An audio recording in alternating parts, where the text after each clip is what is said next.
Everyone is to some degree familiar with the idea of a true self, and that's what I'm going to examine and kind of analyze in this video about the concept of sovereignty.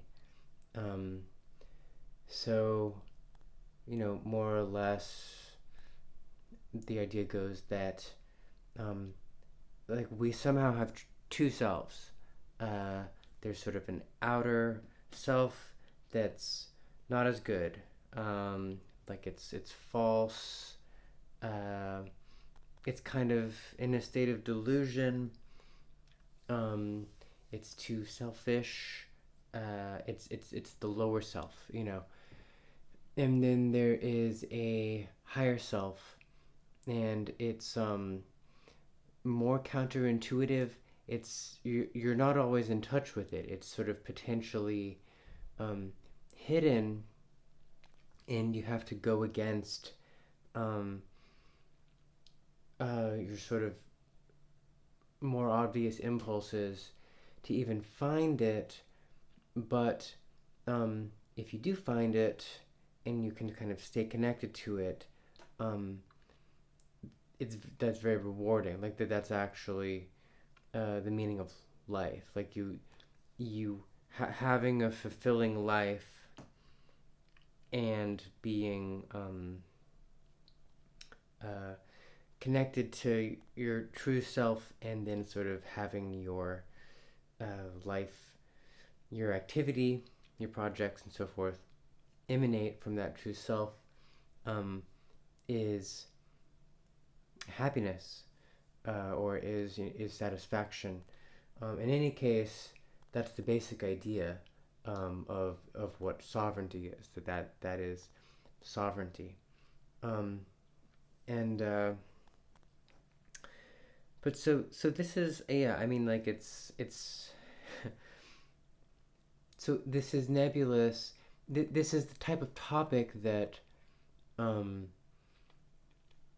everyone has some idea of in their minds, but it's not so common for this phenomenon to be activated. Like it's not so common to actually have this knowledge in a lived way. And it's also not really clear what's being said. And I want to try to take the most universalist approach to it. In other words, to have it apply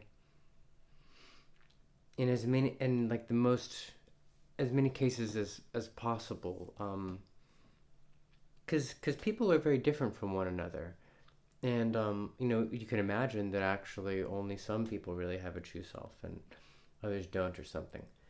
And I'm actually going to stop using the word true self, because there are certain orientations for which the whole point is that this actually isn't yourself at all.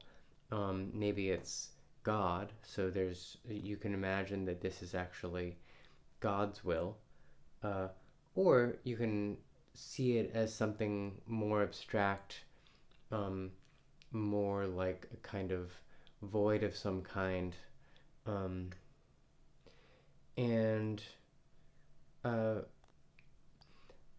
this is a subtle point that I'm about to make. One can be tempted to say that all these different approaches, religion, psychoanalysis, occultism, self-help books, that when they come up to this point, I guess the lowest level view is that they're not talking about the same thing at all. And you get that a lot, actually. Like, sometimes I'll tweet about, like, the connection between Aleister Crowley and Jacques Lacan, and people will think I'm crazy or something. But it's actually, on some level, these different views are all talking about the same thing, and that's really important. But that's not quite it, because your view of it actually um, matters a lot. Like they're not really talking about the same thing. They're like, if you have a religious approach to it, you know, your true will, maybe that comes from a past life. Maybe it's a mission that was given to you by God, um, before you became human. In a psychoanalytic point of view, it's more of a chance thing. It's like some talent you had, and some powerful experience you had very early on that just kind of set the tone for who you are. Um, and this true self is really situated in a dynamic relationship with a lot of other things too, but I want to try and just focus on this one concept. So first of all, I call it the Genesis Caul, um, and that's just a proper name that I've arrived at for this thing. And I really like, there's a phrase in Lacan, which is actually, I didn't even know this for a long time. It's actually originally from Christianity, but it's in Lacan, which is in you more than you. And this is one aspect of the true self, is that the Genesis Caul, is that we don't really, like, by definition, I don't really know what my true mission is. Like, I feel driven by it in certain contexts, but even in the most lucid possible relationship I could have to it, I don't know what it is. It has some kind of knowledge that I don't have, that I can only kind of serve by living in faith. And faith is, the whole idea of faith kind of presupposes that there's this true self that has knowledge that I don't. And so, it's, in a way, it's not me. It's more than me. It's in me. And it's interesting because you can also then apply that to my relationship with others. A really fundamental concept in psychoanalysis is projection. That that if I really love someone, if someone is really amazing to me in some way, that what I love about them is in them more than them. That I'm actually attributing characteristics to them that they don't really have. That they do have some characteristic that allows me to kind of, it's like a hanger for me to kind of hang the cloth of my projection on. That was a bad metaphor. But what is in them that I love is more than them. And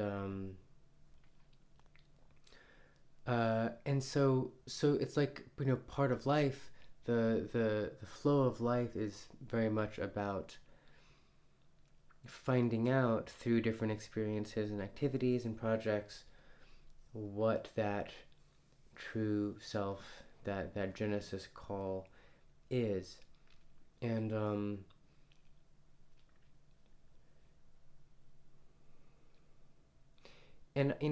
like, for me, this has come up a lot in my life. Like, I'm so driven to create, and I've experienced a lot of inhibition, in creating in certain domains where I didn't feel like I had a right to create.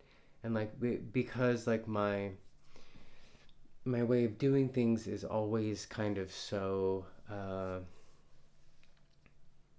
off the grid, I always sort of come up with against a lot of resistance, and like so, like in my case, in the case of people like me, there's a very obvious drive and a very kind of fairly clear, I mean, not entirely, but to some degree clear sense of, you know, what the obstacle of the false self is. Um, and and I guess what I'm trying to say is that like, but it doesn't necessarily have to manifest as creative drive. And I'm not totally certain that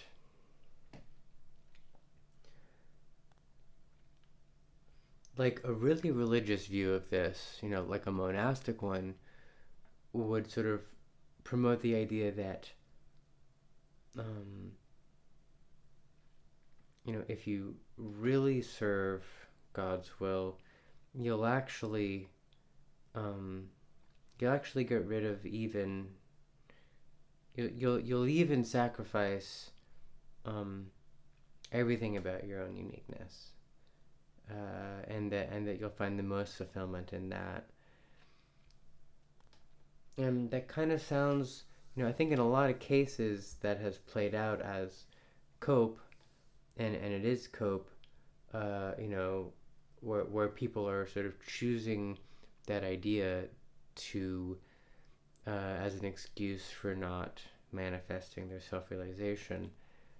Um, but I'm not so sure. I can imagine a future that involves like discovering that actually that is the way it is, and that, um, like I don't think I'm the wisest person, like by any means, and that and I do have the sense that there are people who have attained real wisdom, that I get like glimpses of but don't really have, uh, who because of that wisdom you know they choose to not, seek self manifestation.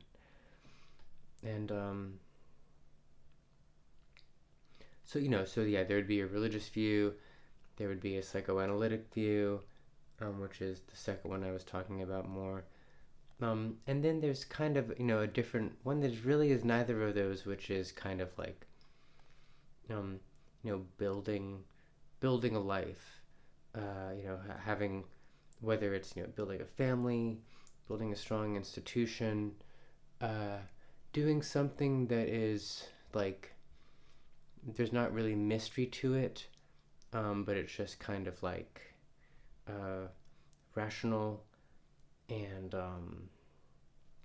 like steady, and like this kind of like thriving, um, and it could be that for the majority of people, uh, that's the way that they experience this most effectively. And then it becomes almost like the kind of thing that you would find in like just some kind of, self-help book, or you could get like coaching for. And that's not necessarily worse.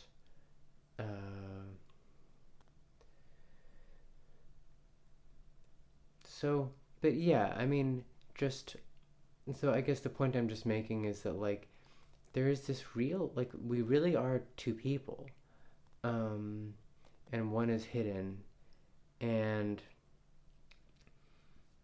it's hidden at an existential level, like when it's because there's many of them. There's as many of them as there are people. But that's a whole other question: is do they really correspond one to one with people? Because maybe there can be collective ones. Um, that's what Badu thinks. I think, but Badu really sees the subject as something that doesn't actually map on to a person. It's more like a problem in science or something like that. It's something that people can give themselves to, but that actually exceeds their uniqueness. I lost my train of thought. What I was about to say was that,